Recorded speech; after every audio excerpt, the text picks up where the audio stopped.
Great day, everybody. The TTT Summit is almost here, and I want you to get to know me a little bit more. I am the keynote speaker for the summit, for the second annual Trademark That Thursdays virtual summit, and my name is Attorney Takora Davis. My masterclass that I'll be teaching on is how to be inimitable, right? How can you be undeniable, unduplicated? Nobody can copy you. How can you stand out in the sea of sameness? And the things that you are going to learn in my talk is just that. One, you're going to walk away learning how to develop your distinctive voice in the marketplace. You're also going to learn how to find your value in the valleys of entrepreneurship. And finally, you are going to learn more about the powerful processes that you can create to make clients stay and pay. I have been doing trademark law for over 5 years. My firm has merited amazing awards from the likes of Beyonce. We've been recognized in Black Enterprise by Facebook. We've been featured on VH1, and I want to share my smarts with you. I'm excited to be able to pour into you, to be able to connect with you, and also to be able to network and hear from the other amazing speakers. So what I want you to do is come join us at this amazing event on April 29th and 30th for 2 days. Over 10 minority lawyers, over 10 topics that you will need to know to take your law firm to the next level. Special thanks to Nina R. Spear Law Firm, the amazing, beautiful, and brilliant mastermind, bringing us all together and hosting this free 2-day CLE featuring all minority IP lawyers and discussing how we can break the IP law ceiling and really go over that 1.8% metric of only 1.8% attorneys practicing intellectual property law being minority. So make sure that you register for day 1 and day 2 here at bit.ly/Trademark That Thursdays CLE. I'll see you there.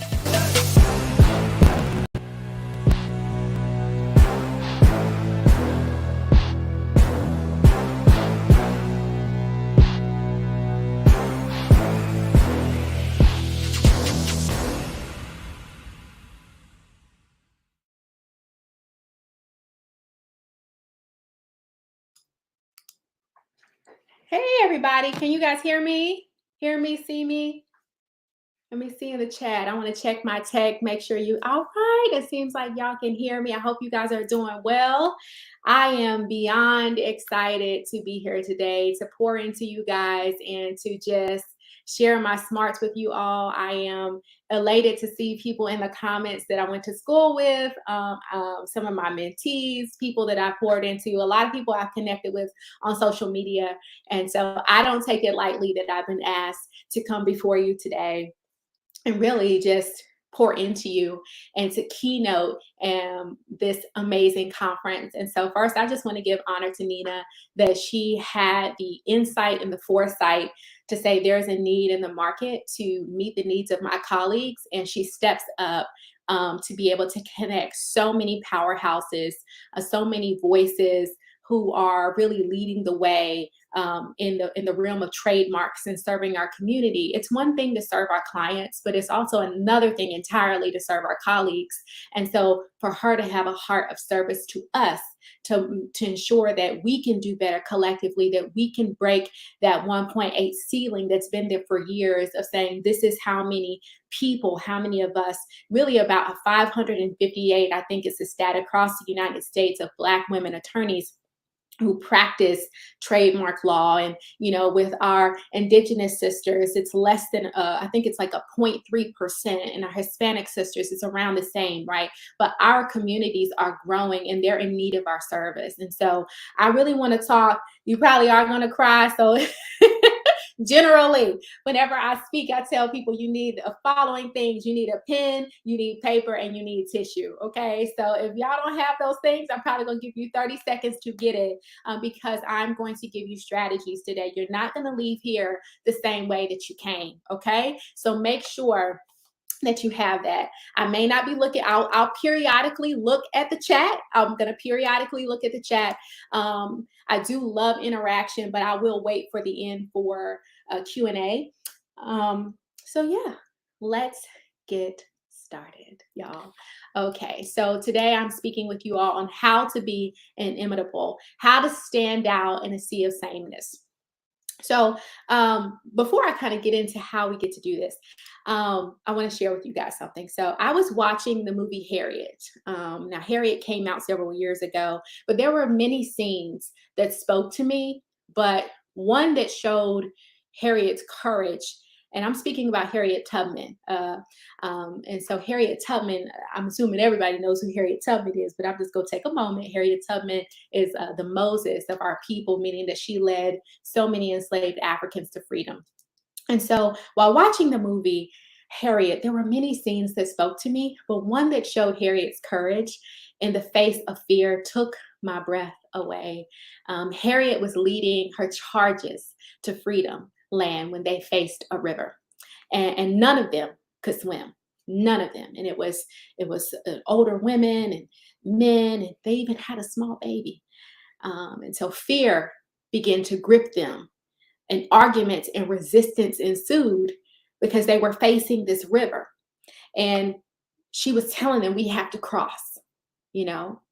And as they began to argue and murmur and complain, she looked at the river, she threw up her hands, and she began to walk through the water. Now, Harriet was no more than 5 feet, and she's in the middle of the river. And when she gets to a part in the river where it seems like she's sinking deeper and the water is getting higher and it's coming up to her neck, she just throws her hands up. And in the middle of the river, she prayed and she said, living waters flow through me. Lord, help me cross. She surrendered in that moment. When faced with fear, Harriet accepted the call to action, and she accepted the invitation to courage. Now, Harriet gave up the life she knew for something far greater. She was a seed that yielded herself to the process. Harriet was courageous. She didn't let fear stop her. She was a champion. Now, this has been my greatest inspiration, not being stopped by doubt or regret or fear or shame. She wasn't stopped by the fact that she couldn't read. She wasn't stopped by the fact that she couldn't bring her family with her. She pursued purpose. And this event today is all about you pursuing yours. You can do the same thing too. Do not allow your present circumstances when facing your own life's rivers to hold you back. Now, today, I am the founding attorney of the Creators Law Firm. And at the Creators Law Firm, we revolutionize work culture for women by creating a global model for work life blend and team building. My woman owned, woman powered law firm merited the distinction of being the 11th fastest growing law firm in the United States from Law Firm 500 and has served thousands of clients successfully. However, when I was a new attorney in 2016, I was fired from the entertainment law firm that I worked at. My son was 10 days old. And the reason that I was fired is because the partner that I was working for felt that my desire to be a great mom would interfere with my commitment to being a great attorney. He told me I should stay home and get over my pregnancy brain. He told me, I no longer think you're fit for the success of my firm. And so after that, I battled postpartum depression. I worked legal temp jobs, did a lot of doc review, getting paid sometimes as little as $18 an hour. I know some of you know that because that's your testimony. And I began to search for a modern law firm to grow with, a place where I could be safe enough to grow, a place where I could be the multifaceted person that I was. And I searched for it. But while I was working doc review and I was looking for the place that really didn't exist, I came across this quote in a planner that says, the best way to predict the future is to create it. And so I got up from that moment when I saw that quote. I got a legal pad and I got a pen, and with my right hand, I began to write out my future. I had my mouse in my left hand. I'm not left handed, but I switched my mouse to my left hand. I said, I'm going to be ambidextrous today. And in my right hand, because I said I need my right hand to be able to write my future. My left hand is working on my now, my right hand is working on my next. And so, with that pen in hand, I began to do that. I began to predict or create my future. I dreamt of being the most sought after trademark and business lawyer. I imagine having the privilege to serve top entrepreneurial titans and the most daring business underdogs. I dreamt of creating a safe place for women to work and birth whatever it is that they desired, whether it be a business or a baby. Being at my lowest, yet dreaming at my highest, stretched the boundaries of my imagination. And faith generated obedience opened the doors of opportunity for the blessings that I had once dreamed of. One of the things that I've learned is that dreams need to be protected and not just shielded from the naysayers and the doubters, but covered enough so that you have the freedom and protection to design the destiny you want for your life without fear. Now, the reason I do my work today is because every dream deserves a chance to be born. Because it's really hard to think about creating with freedom when you have a legal target on your brand's back. And I believe that the most powerful way that I can create change in the world is by protecting the dreams of legacy driven entrepreneurs who have the potential and power to change millions of lives through their products and programs. So today, what I want to do is I want to give you the steps and strategies that are going to help you. One, learn how to develop your distinctive voice in the marketplace. Two, how to develop powerful processes that will make clients stay and pay. And finally, how to find value in the valleys of entrepreneurship. Now, in order to develop your distinctive voice in the marketplace, one thing that I need you to do is I need you to give up. I just need y'all to give up. Now, you might be looking at me like, what's she talking about? But these are the words that I heard in 2009 as I lay in my bed, clutching my Bible, crying myself to sleep every single night. At the time, I was 23 years old. I had no idea who I was or who I was called to be. I was the president of a campus organization. I was a member of my sorority. I was an advocate for others, and I was in danger of being kicked out of undergrad because of my poor grades. I almost flunked out of college. I want you to give up. I wanted desperately to be somebody else, somebody other than myself, while simultaneously wanting to be the best version of me possible. I was a powerful pretender, a shapeshifter with my smiles, a mirage of mediocrity. Confidence in my intellect seemed to dwindle to obscurity. I believed that my brokenness was the best of me. I was tired and I was torn. I want you to give up. I used to think that the only effort that counted was the one crystallized in perfection. My mind was married to unrealistic expectations, unrealistic efforts, and unattainable expectations. Nevertheless, I pursued perfection and I accomplished nothing of value. Someone once shared with me that you will not inspire anyone with your story of perfection.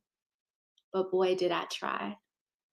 I held on to what I knew, who I was taught to become, and how things were supposed to change in my life, making no room for the grace to grow and change my mind.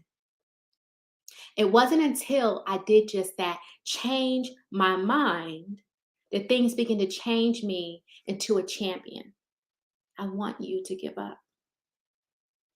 I found that the greatest moments of my life, that transition from me to solopreneur, to having employees, 10 employees, from bondage to breakthrough, from unseen to on platforms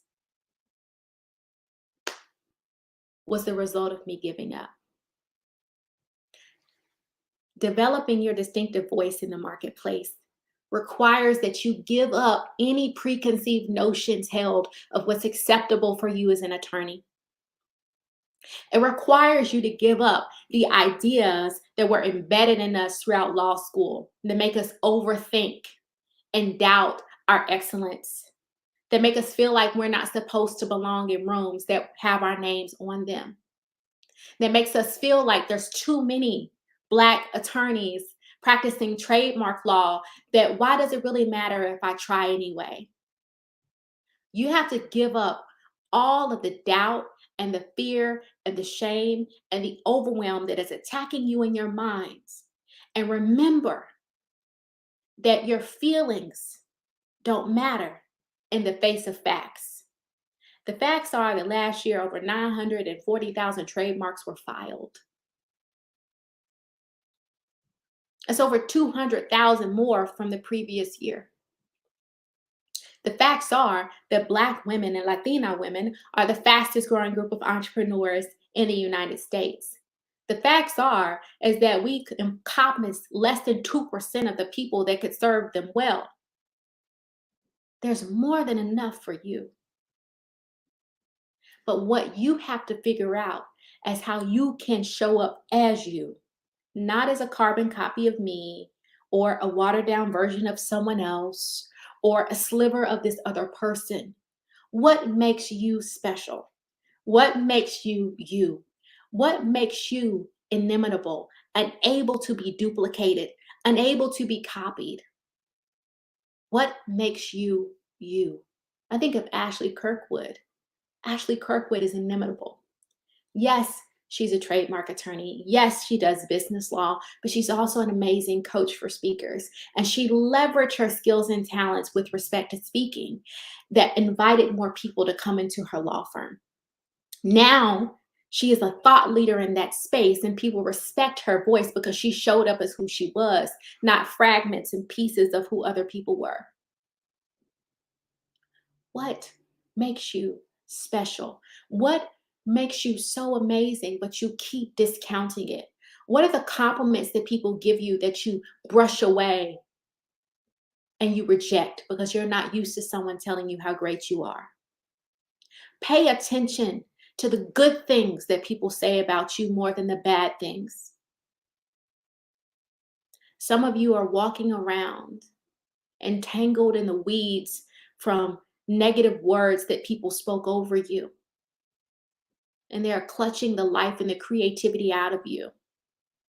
Some of you are corporate refugees because you had to leave law firms that were toxic, misogynistic. And in the back of your mind, you still hear their voices telling you you're not good enough, that you can't show up that way. You can't wear your hair that way. You can't get online and do this and do that. What are the things that are lingering from your past that you need to give up so that you can hear yourself more? We don't need any more of the same thing. The people that are assigned to your life need your unique voice, your unique skills, your unique talents. And we don't want you to hide anymore. You hiding isn't helping. You hiding is hurting the people that really need you. And so I'm here to empower you to really develop that distinctive voice, to show up in the marketplace as who you are. In 2017, I released a little rap video from Cardi B's Bodak Yellow. I love hip hop. I thought in the middle of the pandemic that, hey, everybody deserves a trademark party.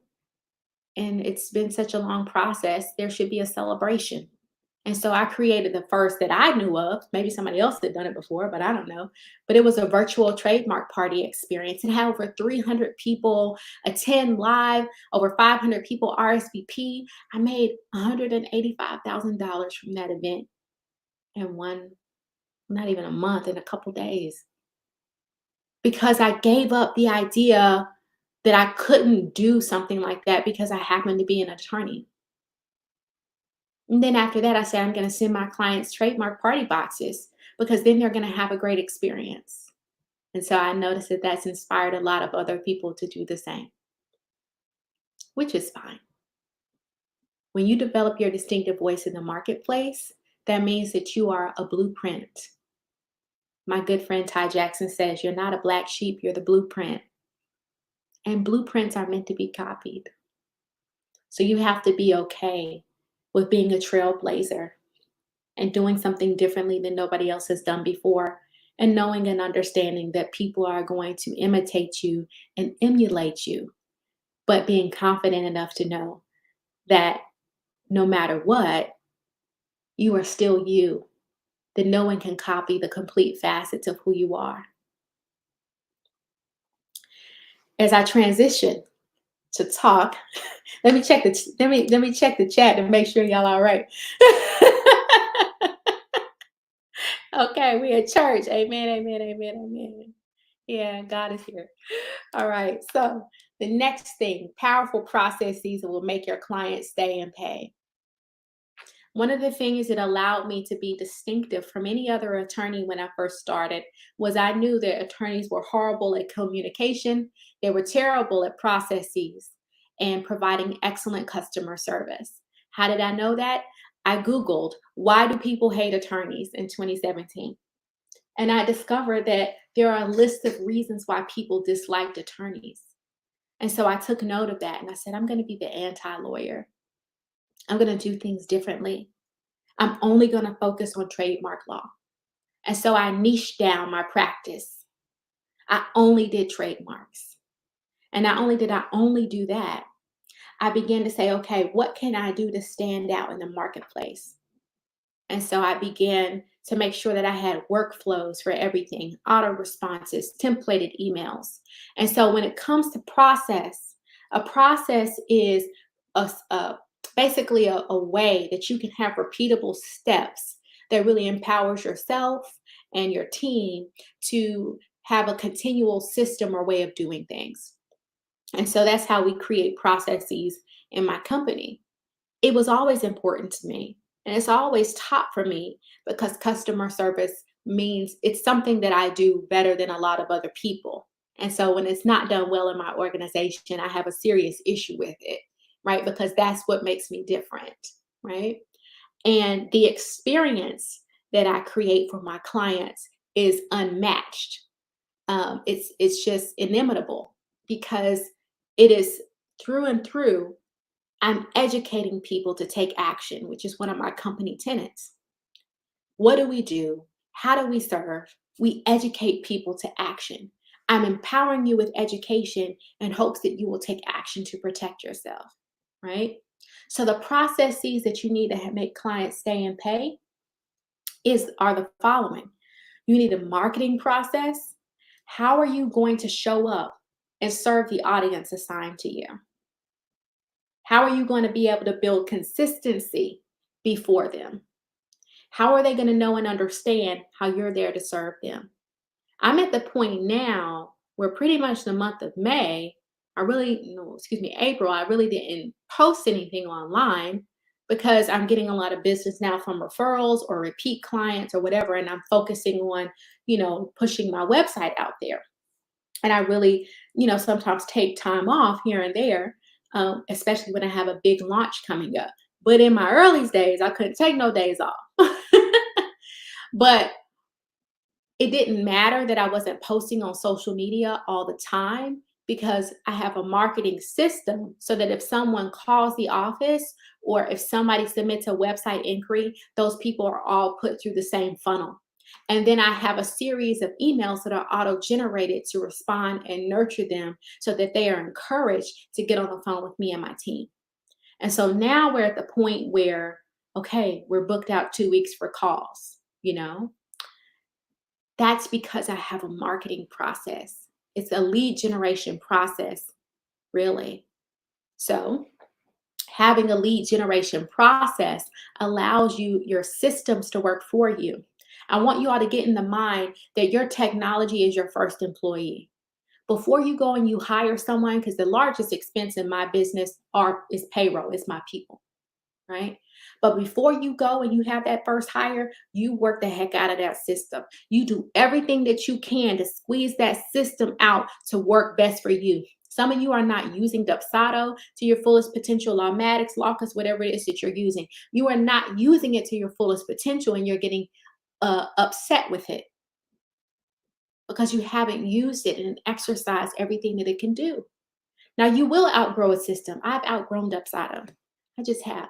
I love Dubsado, but I've outgrown it. I need something more powerful. When you make over $1 million, everything in your business is going to break.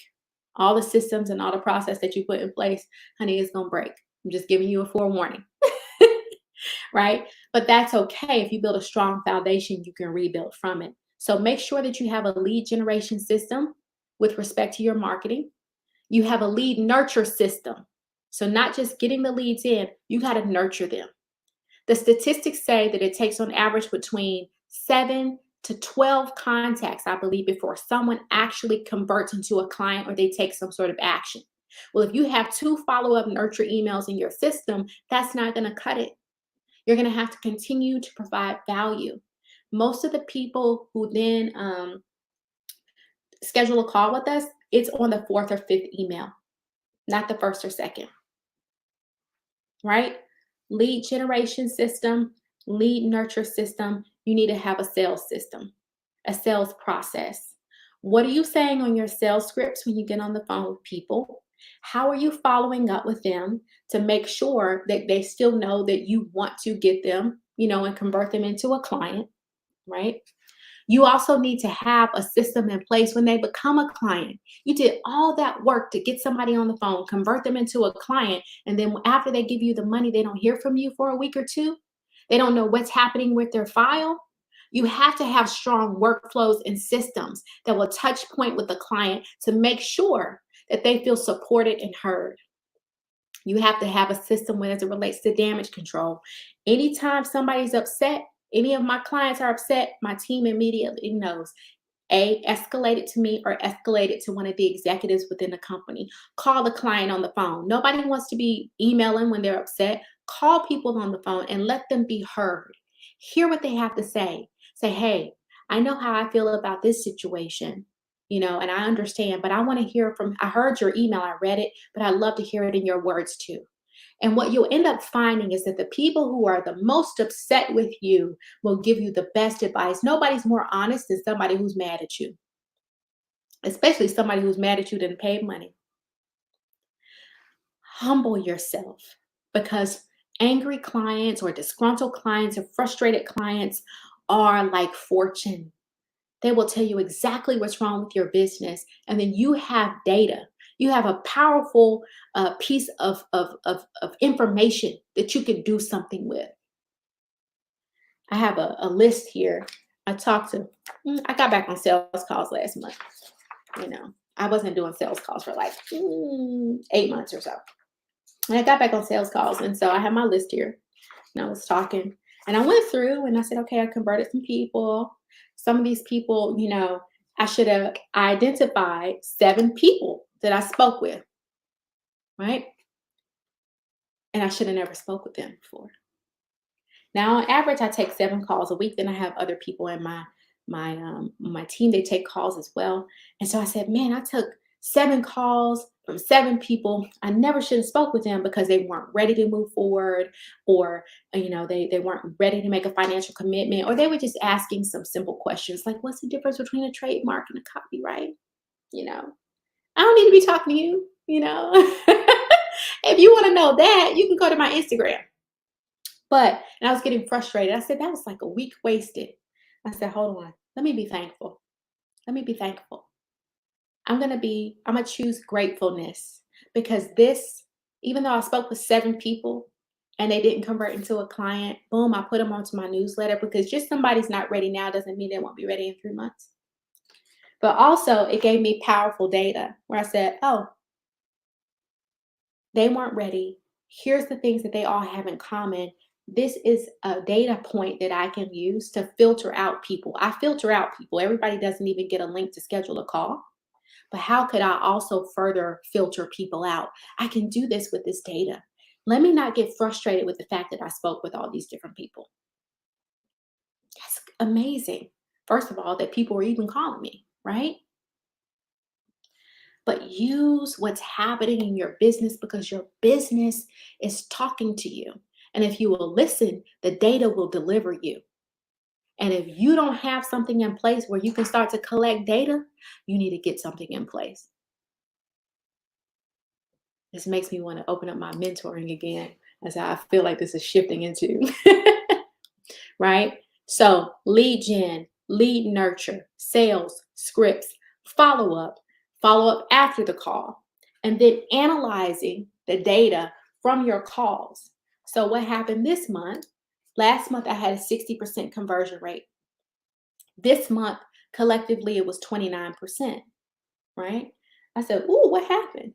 Well, part of it was these 7 people that I spoke with that I should not have spoke with, but that gives me great data. So as I move into May and I have 12 calls next week, I told my team, go and look and see if any of those people, any of the 12 next week have any indications, any similarities with these 7 people that weren't qualified. So we've already looked ahead. Everything looks good. Nope, these people want trademarks. They want this, they want that. They said that they can make the commitment to make the financial investment. Good. All right. So we're already forecasting success. We're already saying, okay, we can definitely help them. Because guess what? You don't have to talk to everybody to serve them. Again, the data will deliver you. Get systems together so that you can begin to look at things that are going to help you. If you have clear systems, clear expectations, you tell the clients what's going to happen, and then you over promise and over deliver. People say under promise and under deliver or over deliver. I like to over promise and over deliver. Okay. I like to over promise and over deliver. Right. So when I'm able to do that, people will come back time and time again. They will go and they'll tell everybody about me. They'll fire some other attorneys and then they'll come to me. That's happened sometimes. And I'm like, ugh, because of the experience. Okay. Let me get back on because I'm getting excited, right? So, other things that make clients stay and pay is again, being innovative, being creative. I'm doing something, I'm so excited about it, and we have 40 people here. I'll give y'all a little sneak peek because everybody's going to see it. And we are creating a client welcome box that walks people through the whole trademark experience. So instead of sending somebody something on the back end, you send them something that they can have throughout the process. It's multiple things inside of the box. It encompasses fully who we are. I've never seen anybody do that before. And I guarantee, even if somebody tried to do it, which I'm sure people will, it won't be anything like what I'm about to deliver, right? So it's one thing to give, and here's the data. The data told me that my highest months were when people post the trademark party boxes online, they open it up, they have their excitement videos. You guys may have seen some of my client videos. They have their party hats, they're throwing confetti, they're excited. People begin to convert. Hey, I want that. I want to hire you guys. They want the same experience. If you can find a way within your system to give a client an experience, they'll never leave you. They'll be loyal to you. I have clients who are very loyal to me, and I have clients who have been disloyal and they come back with their tails tucked between their legs because they didn't have the same experience as somebody else. These are powerful processes coupled with having a distinctive voice in the marketplace that allows me to command a much higher rate for my experience. I'm not doing trademarks for $1,000 or 1,500. And I'm not saying that to shame anybody because I used to do trademarks for $880. And that was one class, a search, and substantive office actions and procedural office actions. I was wilding, okay? I was wilding, okay? I was worse than a lot of what's happening right now. It was terrible. My mindset was, it was so much. And then I ended up doing a sale. I have a workshop called The Price is Wrong. And I ended up doing a um a calculator, and I calculated my flat fee rate. And what ended up happening was I realized I was giving a $3,600 experience, but I was charging people at the time about 1,400 for it. And I said, "Oh my gosh." And then I broke down, how much are you paying yourself? And I was paying myself $11 an hour. No wonder I was broke. No wonder I couldn't afford to hire a virtual assistant. No wonder I couldn't afford to offer my services or expand to a team, because the data wasn't there. I did not have an intelligent pricing system that I could use in my business. I was pricing my services off feelings. I was saying things like, I just want to be affordable. You should be affordable to yourself first. How you know when you're on the right path, when you are doing things in life, is when you don't betray yourself. I want y'all to sit with that. You will know you are on the right path. You will know you're pricing your services correctly. You will know when you are serving your community in excellence, when you doing so is not because you're betraying yourself in the process. And when you betray yourself, you underprice your services. You show up and do things for free when you know you shouldn't have. You allow clients to walk all over you and walk outside of the scope of services and thinking that you are supposed to do all of this. You're still useful if you're not being used. Even if you're not being used, you are still useful even if you're not being used. Brittany said, Decora, get out of my business. I'm in it. Do not betray yourself on this path to purpose. God didn't give y'all these law firms so y'all could be struggling. It is for you to multiply. He gave you this business so that you could use it in your gifts and your talents so that you could multiply. Your clients can multiply, your increase can multiply, your influence can multiply, your affluence can multiply, and your money can multiply.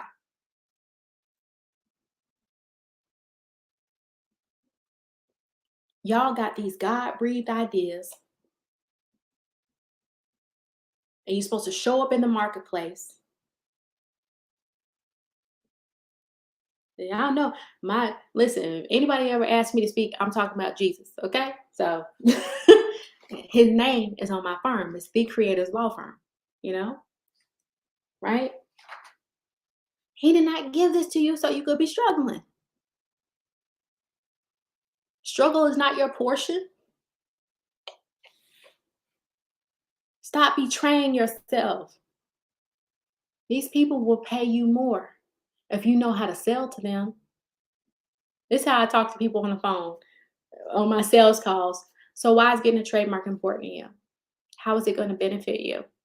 What's going to happen if a year from now we talk and you haven't done anything to solve this problem? Why is it important that we're speaking now?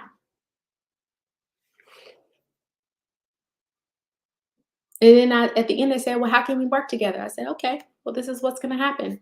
I'm going to give you a contract. You're going to sign it. You're going to pay me $3,000. And then you're going to go through my proprietary smart trademark process. And I walk them through the process. And they're like, oh, okay. It's not, well, if it's okay, it's normally I do 3,000, but I'm willing to do 1,500 for you. The devil is a liar. It's 3,000 for everybody. And when people push back, I can talk to you guys and you say, well, Decora, if I give my price, how do I handle sales rejections? Okay. I'm beating y'all up a little bit. And finally, how to find value in the valleys of entrepreneurship. Because listen, you're going to have high highs, you're going to have low lows.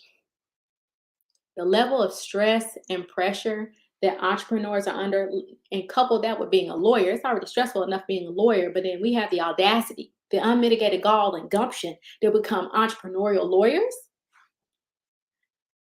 You're going to have valleys and you're going to have peaks. But what I found in valley seasons is one, you can't resist it. Stop fighting the valley, walk through it, you know? And there is um, this story in the Bible and talks about, I believe it was Jehoshaphat, and he was going to go into battle. And before he went to battle, God said, "Hey, don't go in battle, just stop." And what ended up happening was the battle happened in a valley, and the enemy began to fight itself, and they basically killed themselves, turned on themselves, and so he won the battle. He didn't even have to fight. You know, the Lord will fight for you if you only be still. And so, um, you know, he began to. You say you heard me. Which term? You know, Doctor E is my prophetic mentor, so I probably did say something she told me. So, um, after the battle was over, what ended up happening was he was able to go into the valley, him and his men, and they collected what's called a spoil. Now, spoil is some sort of something of value. So they would take gold and money and weapons and things from the other soldiers, right? They can't get that unless they go in the valley. And so many of you don't want to go through the hard times in business, but that's where your value is going to be found. That's where your drive, your integrity, your strategy, your creativity is going to be found in the valley. You can't live on the mountain all the time. There are things, weapons, strategy, skill that you need in the valley so that you can actually survive on the mountain.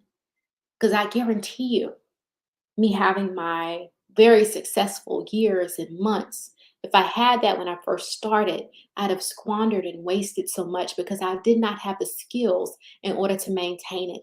If I would have been given a team of 10 in 2007, I wouldn't have been able to lead them because I didn't know how. I didn't have the wisdom to lead the women that I'm leading now.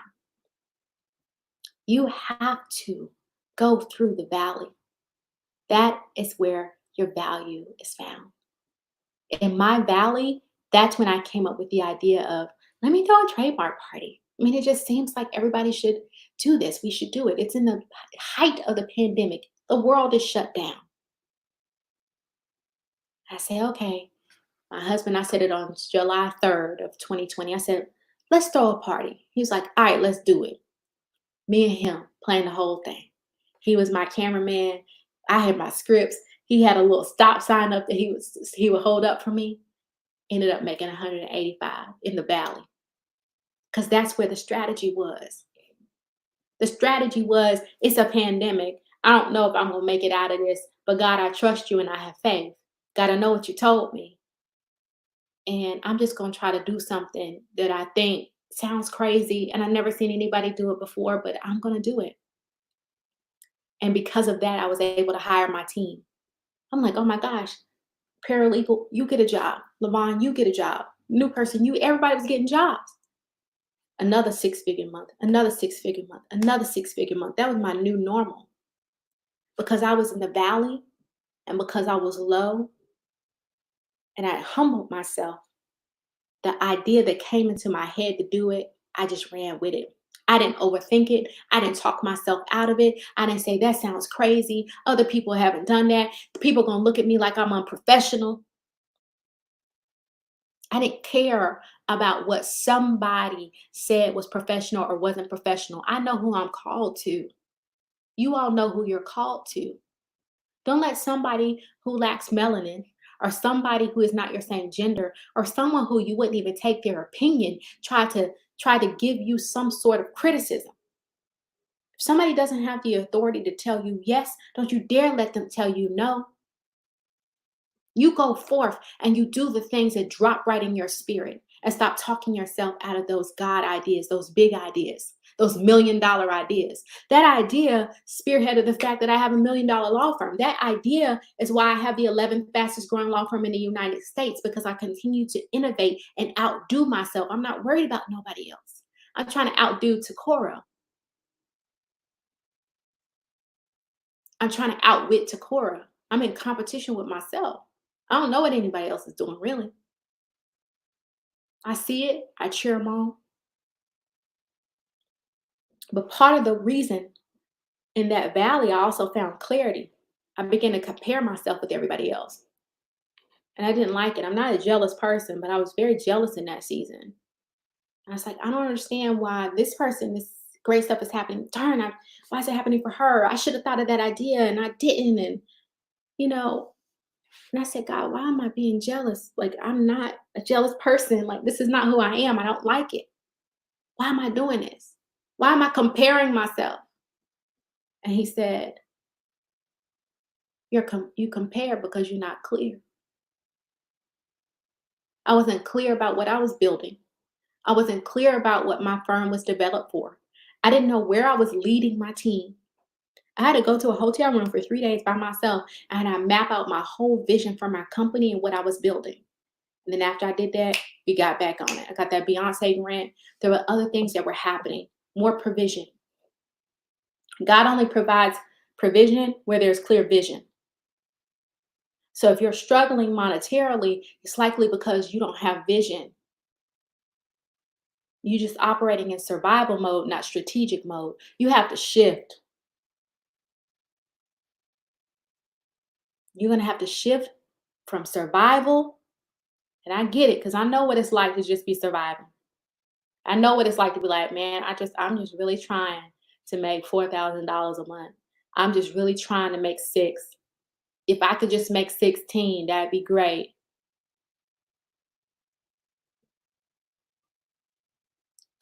Months up and down, looking like a roller coaster. Until I said, I'm safe. I don't have to keep running. I don't have to keep trying to keep up with anybody else. I can rest in the fact that I can sit here and stand here and say, all right, how can I be strategic? My website been down for 6 months or 5 months. I've been strategic. I say great things are coming because they are. They're coming next week. I'm being strategic because I know where my help comes from. And I've never seen the righteous forsaken or their seed begging for bread. So I know I'm not going to beg for bread. When you are afraid, that is an invitation. And you have to understand misplaced fear is a danger to your destiny. Fear is a good emotion if it keeps you safe, if it keeps you alive. But fear in relation to your destiny, fear in relation to your life calling, fear in relation to your purpose, that's misplaced. And some of you have allowed it to just come and settle in and control you. That fear, that when you feel it and you know you're walking down the right path because you're not betraying yourself, when you know you're about to give a price quote that's higher than you ever had before, fear is an invitation to exercise courage.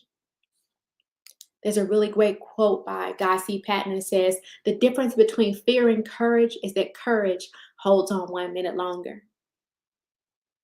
Fear and courage actually travel down the same synapses in your brain. It literally goes through the same pathway in your brain, except instead of you stopping and allowing fear to rest you, courage says, we're going to do it anyway. And if you really think back in your life where you exercise courage, you were likely afraid, but you did it anyway. When it comes to your law firm and you showing up how you need to show up, you got to do it anyway, despite the fear. Remember, when fear comes, you say, oh, okay, this is my invitation.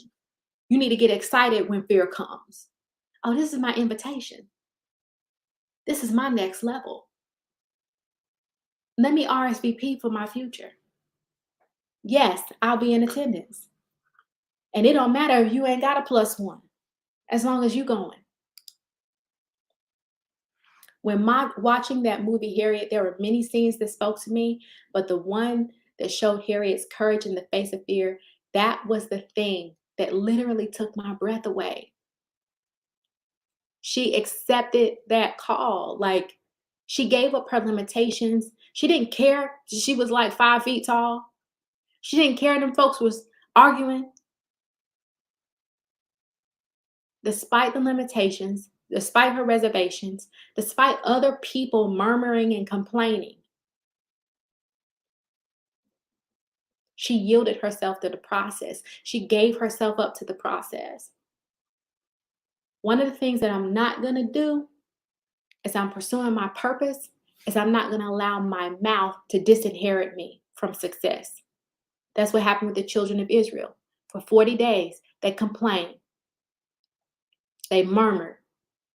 And instead of them being able to go into their destiny, the promised land, with the assurance that they would get it, they had to go for 40 years, a year for every day they complained.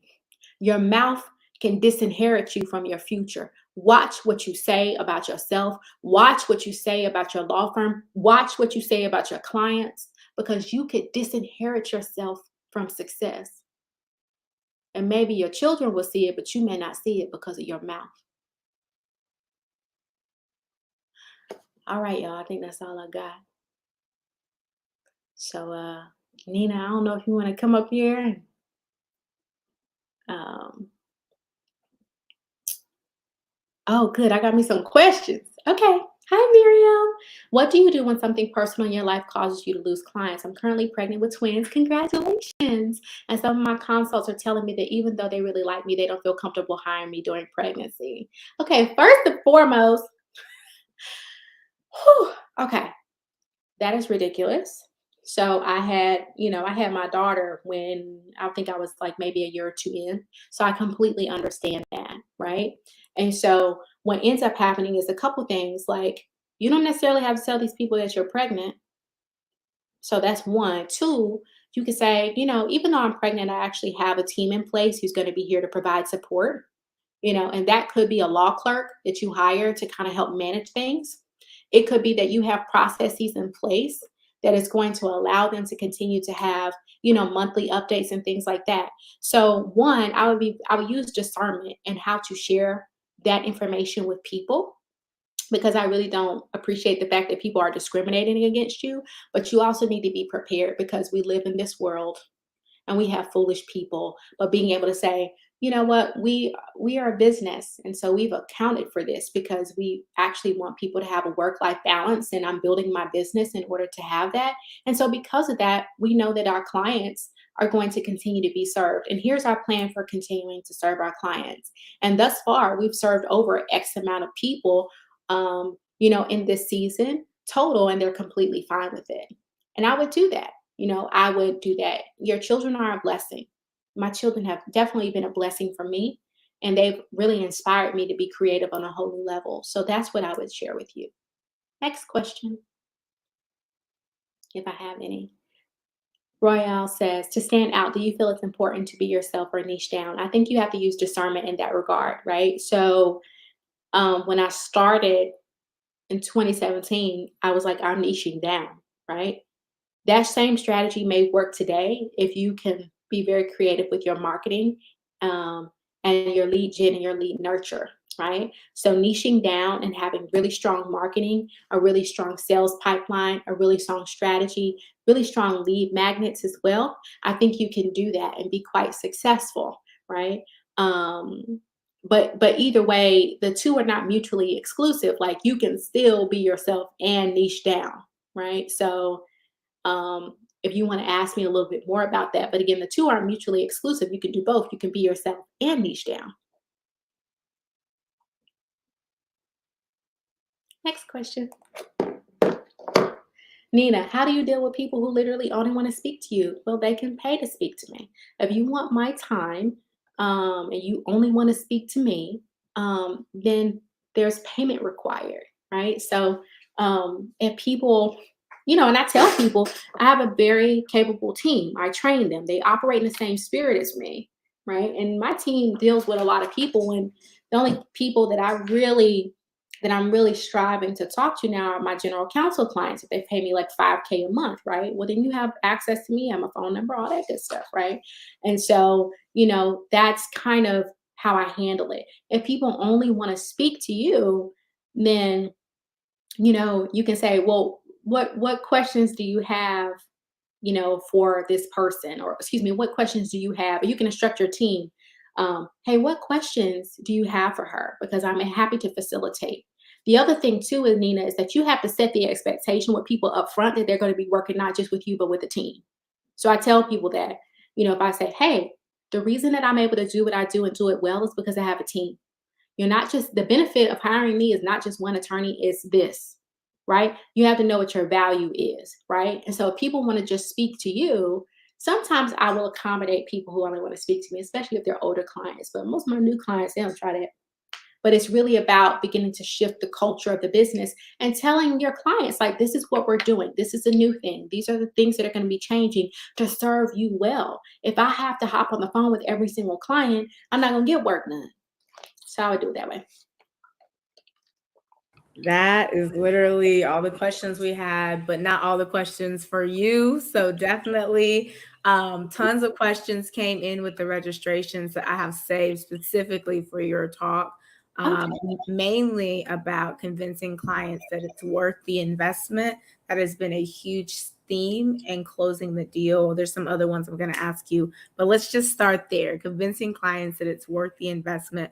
What you talked about so far, first of all, I freshly went and refreshed my face because y'all not gonna have me crying on this camera because you was literally in my business, so in my business and all of our business, because I remember when I was charging nothing and trying to negotiate. And I also remember the day that you stated that you no longer do discounts. And I decided literally this year I no longer do discounts. Like, this is the last one I'm ever doing. It's the last client who called. Never again. Now So you I can want that. them if it's strategic, right? So here's the thing, like, I'm not gonna run no public sale, like I'm not doing that anymore, right? But if, let's say for instance, your money acting funny, right? Then what you can do is you can tell the client, listen, I like you. I think you're really awesome. I love to reward people who take action. So what I'm going to do is normally the price for this service is X, but for you, I'm going to make it X, right? So you can say, hey, normally my price is 3,000, but I'm actually going to give you a discount of $250. Now that discount does expire at midnight tonight. And so I do want to reward people who take action. So it's okay if you want to proceed afterwards, it'll just be the regular price. But we really are excited to work with you, and I wanted to remove that barrier. That literally was a conversation I had, and they were just like, oh my gosh, okay, I'm going to get on your schedule literally next month. And that's the tactic I was going to use for the next time. I was like, I'm going to re-offer it, but I'm going to make it expire again and see if it works. And you So, have to hold to it. So I mhm. did that with one person, and he didn't buy at the time. And then he came back like a couple weeks later. He was like, yeah, I'd like the price before. I said, that is no longer available. That was for Mhm. that day. Here's what we can do instead. And I think I took like $100 off, but sometimes people like to feel like they're getting over on you when they're really not. But Mhm. you can do it that way. And then the other question was about closing the deal. And people do not know how to close that deal in a sales call. I don't What think do I we do? fully answered the first question though, Nina, because you Oh, said yeah, you're right. You're right. missing the value, right? How do Mhm. we show people that they need to make the investment, right? First of all, stop thinking that y'all are supposed to convince people. You're not, right? How your sales script should be designed is that the client is telling you what they value. If you're not understanding what the client values, I'm gonna just have to open up my mentoring again. Okay, if you don't understand like what the client values, it's very difficult for you to take that information and infuse that when it comes to sales objections, right? So you have to ask specific questions, right, in the sales call. If you're talking a lot during the sales call, especially at the beginning, you're probably doing your sales calls wrong. If you start a sales call trying to convince people why you're so amazing and why they should hire you, you're doing it wrong. Is some of y'all doing that? Say yes, Corey, that's me. Just do a little yes, yes, yes, or something, right? You need to ask them things like, why is it important that you contacted me today? How is a trademark going to benefit you? Hear what they say. Sometimes they say, well, you know what? That's why I called. I wasn't exactly sure why it would benefit. That's an opportunity for you to just say, let me take some time and educate very quickly, right? Then you can tell them, here are the benefits, right? So I'm never convincing anybody. What I'm doing if I have an objection is, you know, let's say for instance they say, gosh, Takora, I mean $3,000 is a lot, like I'm not, sure if, I can make that commitment, right? And so sometimes it's, asking, is it that you don't have the money for representation or that you don't have money at all? Because that's two different things. If they don't have money for this, or if they ain't got money at all, then they ain't gonna be able to hire you. But if they don't have money for this, then what, I generally say is, we have served over 900 clients who've had this problem, and I see where it can take you, So I've been on this journey with you of self discovery. We've identified and understood the problems you have and your goals.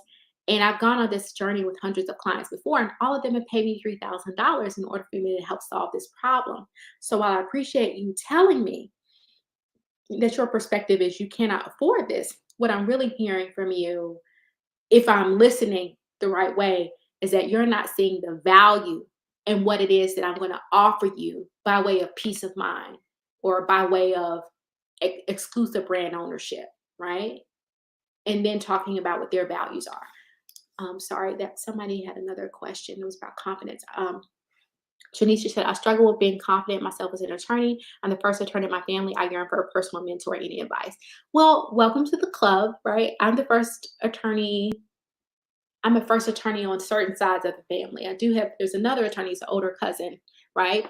And so, more context, you recently quit your PI firm because they lack of training and mentorship and to take a leap of faith and starting your own business law firm, but my mental is full of fear, right? Well, you have to remember a couple of things. You started your firm because you were called to do it. I don't believe that we get dreams and visions for ourselves if we're not able to accomplish it. The fact that the dream and vision came to you is because you can be trusted with it and you can be trusted to execute it. I started my law firm. I literally taught myself how to file two trademarks and I messed one of them up. When I launched my law firm, I messed up my own business formation paperwork. I was riddled and just bogged down with so much imposter syndrome. And so I had to, actually, nobody was teaching trademark law. And Braxton Davis, who taught patent law, I reached out to him and I saw that he had a trademark clinic. And I said, hey, I saw that you did the trademark clinic like a year or two ago. Are you going to bring that back? I really would like to do it. He was like, if I find enough people, came back like a week later. And one of the teachers was Sonia. So the first person who taught me trademarks was Braxton. And there was another young lady named Lauren. Sonia did a guest talk in that class, which was pretty cool. And then, of course, me taking that class with Braxton, that really boosted my confidence, right? And so things that boost your confidence, you have to understand, especially in attorney, what do you need to boost your confidence? Is it education? Because then you need to educate yourself, whether that be investing in courses or whatever. I read the TTAB blog.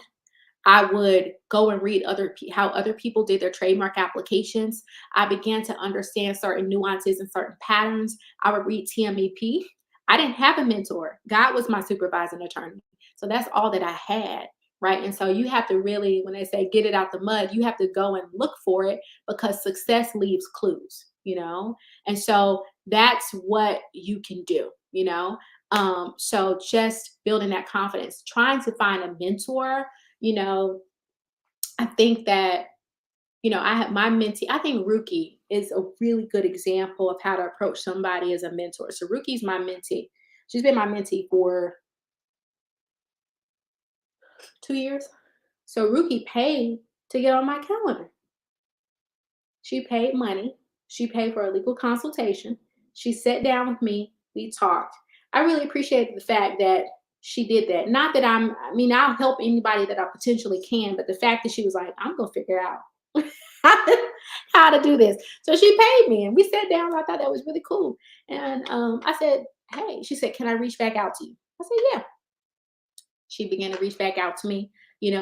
She said and then this is what she did. She said, I have a skill set in helping people who are speakers. I know how to get speaking engagements. If you need help with that, that's how I can help you. Good mentees will provide help to their mentors. But the thing about mentorship is that that type of mentor, you can pay for mentorship. People have mentoring programs, but some mentors, really mentors choose their mentees. So my prophetic mentor who trains me, in my faith and the prophetic, she chose me. She was like, God told me I'm supposed to mentor you. I was like, oh, okay, thanks. So a lot of times mentors will choose you. But I chose another charisma. That's my other mentor, my other mentee. I chose her. God told me. That's my mentee, right?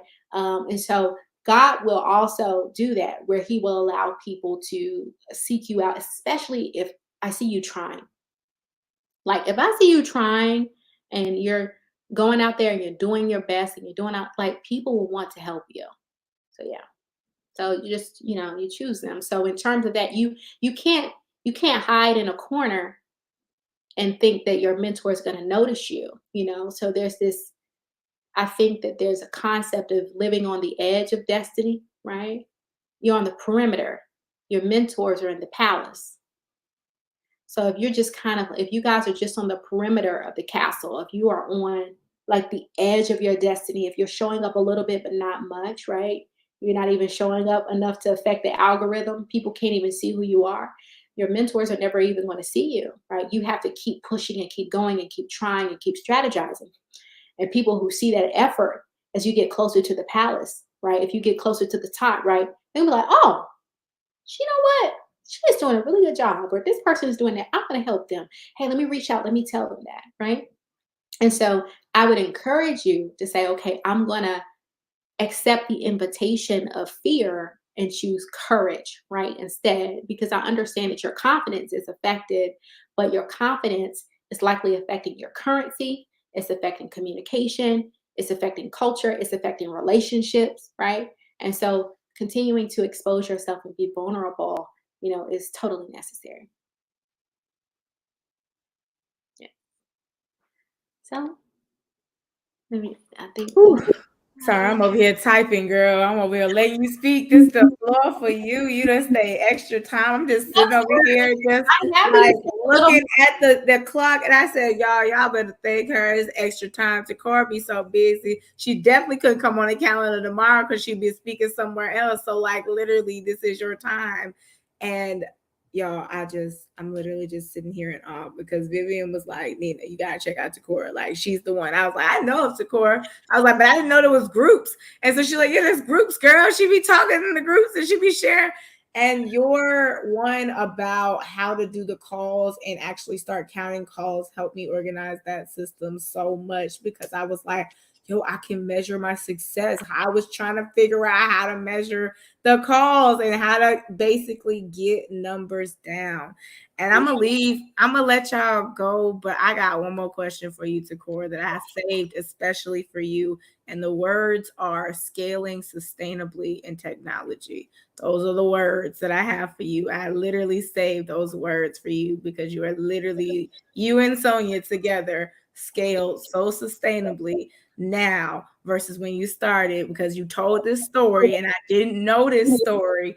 And I just want you to lead the people with a tease, not the full, because this is definitely for your mentorship community, but a tease about scaling sustainably in technology. Sure. Just speaking on those things. So Mhm. scaling sustainably. So when you're scaling, that means you're kind of growing the business. You begin to add more people, right? And so you have to do it in a way where you don't burn yourself out. So I recognized that as my business was growing, I could only grow so much um, because everything depended on me. And so in 2019, I was doing well. A lot of people, knew me and things like that. And unexpectedly, my father died. And I just, my daddy, he was just amazing. He was my biggest fan. And, I was not expecting that. I wasn't expecting it. And as I was, helping my mom and helping, my siblings, and I was writing his obituary. I was responding to office actions. I was taking discovery calls, trying to get more clients in. I was responding to emails. Like I was, um, Yeah, I was doing all this stuff and I looked at myself and I remember just asking myself, like, what did you build?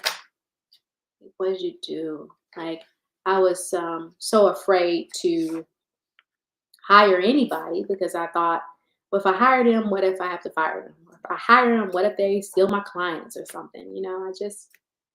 I had all this self-defeating thoughts and self-limiting thoughts, and but I recognized that I had built a burden, not a blessing.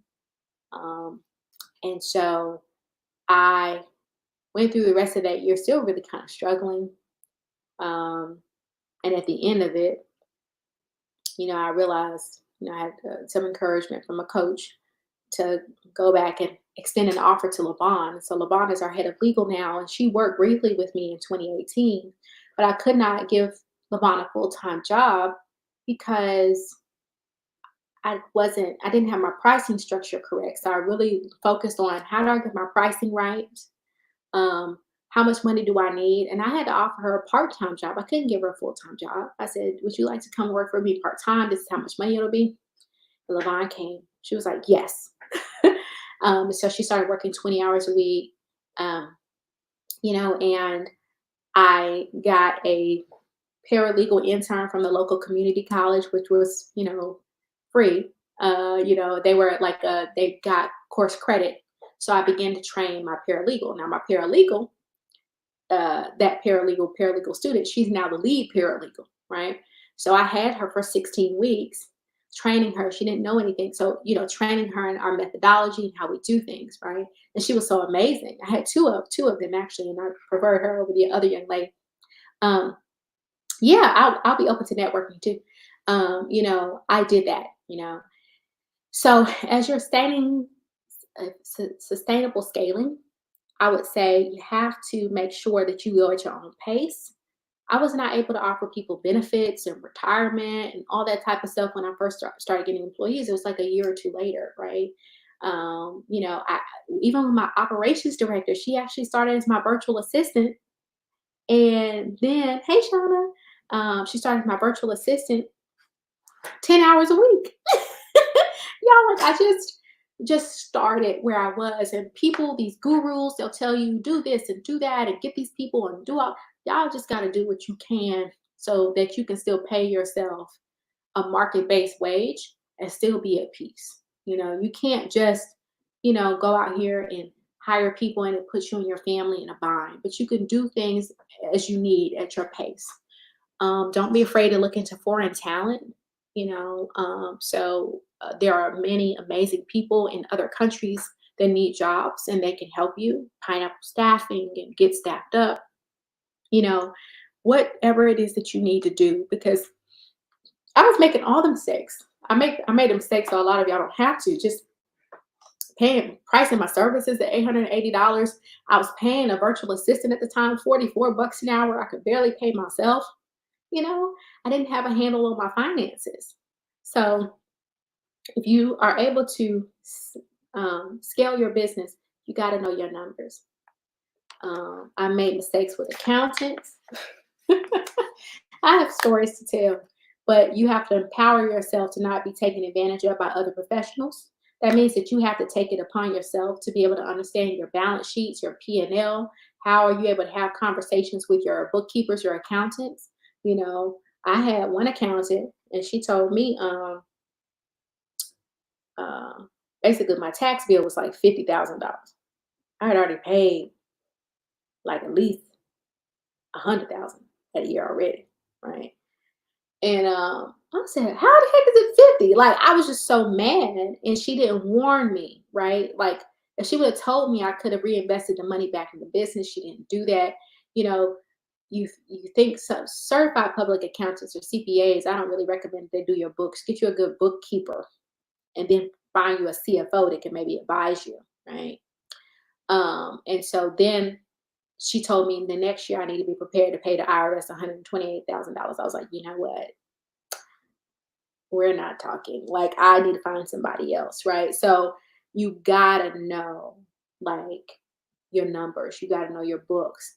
Also, scaling sustainably. Look for coaching that is And I paid well over $150,000 for coaching with a lot of different business coaches, right? So I learned a lot about marketing and sales and process from different programs I was in. But a lot of it also was just trial and error. Like I knew that I needed to do it and I created it, or I hired a consultant to come in and set something up initially and then I took it from there.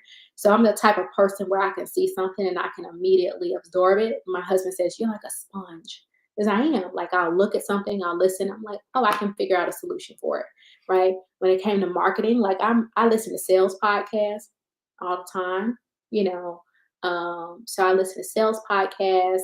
Allison, um, law firm mentor, Allison Williams, she has a really good sales program. And I bought it in 2009. It was like $500. Now it's like 1,500. But I just like, let me go back and look at all these videos, even though they're a couple years old. So a lot of you even have tools that you purchased a while ago that are still amazing, that you need to look at. My email systems, I would purchase different courses, or I would have my team look at it, or I would go on Skillshare, have them take it. So I learned a lot of stuff, trial, error. And then once you learn something, it'll become dated and you gotta learn again. So that's why I was like, let me figure out my sales stuff, right? And so I learned a lot about that.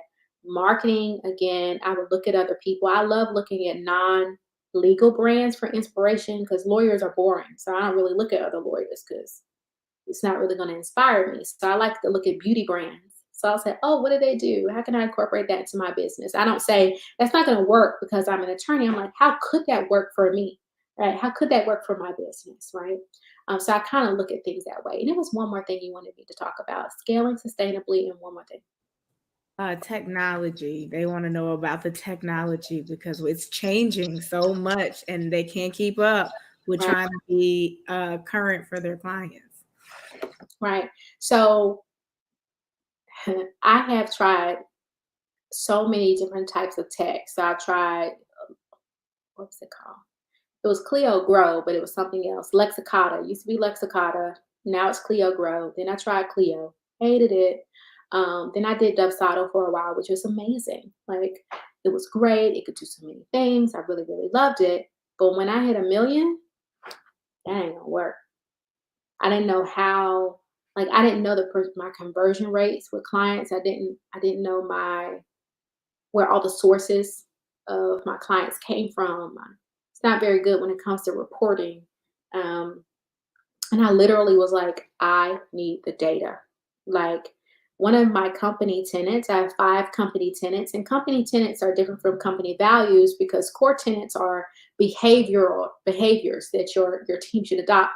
And so one of my company tenants is I'm in HubSpot now, but HubSpot is very expensive, so I'm switching. But one of my company tenants is data-driven decisions that deliver results. So as a CEO, all I care about is the data. I care about the data and I care about the sales.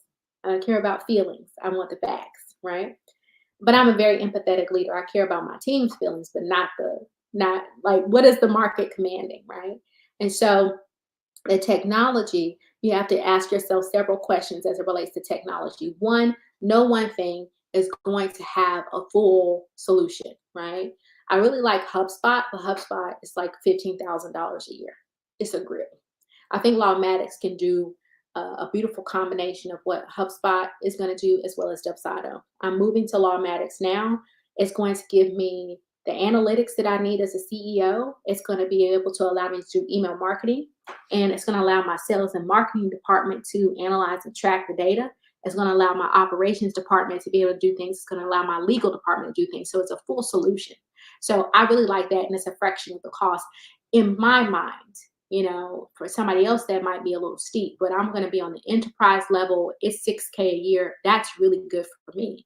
And so when it comes to the tech, you have to also see, okay, and Lawmatics got a seed round, I think of 10 million like a couple months ago. So if someone has a seed round, that means that they're likely going to put that into the technology, hopefully for improvements. So asking those teams or the service providers or the technology, like, hey, what are your plans to improve this? Is it going to integrate with that? Like, I wanted to integrate with air call. Like, I love using air call to make my calls, right? So I like HubSpot. I might keep it for some things. We'll see what happens. But as it relates to technology, be open to using it, but don't overwhelm yourself. Figure out how are you going to communicate with your clients. Like, how are you getting your leads? Where are they coming from? One of the ways that I do that is I don't say, how did you find us? You should have a system in place that automatically tells you where the people come from. Your analytics should be able to tell that, with pixels and trackers and things like that. And if you don't have that in place, you should definitely do that, because I think as we mature in business, we should be able to automatically see that, right? But if it's a referral from a client or something like that, a nice way to say is like, hey, we actually get a lot of referrals from people, and we love to send gifts to our referrals. Is there anyone that we should thank? And so then, people like for other people to get gifts, so they'll disclose it. So technology, again, is a tool. It's an employee of yours, but there's no point in paying money for technology you'll never use. So make sure that if you're paying for it, that you will actually use it in your business, and that it's going to provide you with the tools that you need to connect with new leads, new prospective clients, and nurture the existing ones that you have. And of course, that may be that you're across several different platforms. But if you can find one that has most of what you need and integrates where it needs to, that's a good thing.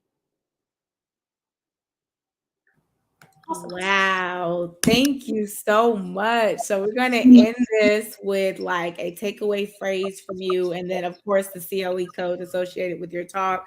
And then we're going to go to the lounge for about 30 minutes of networking. That's it, guys. 30 minutes. Okay. I'm putting the cap on y'all because you need to be fresh and refreshed by tomorrow morning so you can hear the rest of the speakers. Okay. Because Sonia's going to be on tomorrow, and she is literally not presenting for 1 hour to talk to y'all while she's at the INTA conference right now presenting. So literally, Takora, clap it up. I need all the applause, all the things, all the joy and amazingness, because staying extra time is a commitment, y'all. That's a commitment to you getting the information. And y'all heard her right live on the summit. She's gonna start up a mentoring thing again. You heard her say that right. So now we all know we all gonna go to Takora. Okay, just make sure y'all heard what she said. All right, cool.